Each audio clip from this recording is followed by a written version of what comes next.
ભારતીય જનતા પાર્ટીનો કોઈ આગેવાન કહેતો હોય કે અમે દાદાગીરી કરશું તો અમે શું કરશું?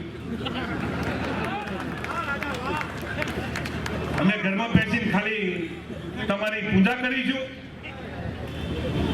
જેવો જવાબ સામેથી આવશે ને એવો જવાબ અહીંથી આવવાનો છે, એની ચિંતા તમે કરતા નહીં.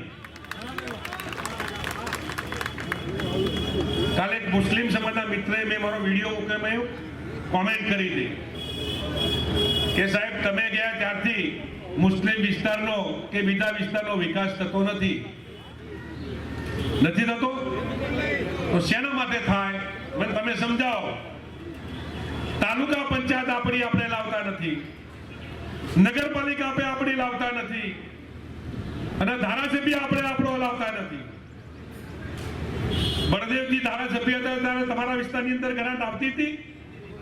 નથી આવતી. તમારા વિસ્તારમાં બળદેવજી હતા ત્યારે તમારો ચૂંટેલો ધારાસભ્ય તમારા વિસ્તારમાં ગ્રાન્ટ આપશે, અને ભારતીય જનતા પાર્ટીનો ચૂંટેલો આપણો માણસ હશે તો એમની ખબર રાખશે, તમારી ખબર નહીં રાખે.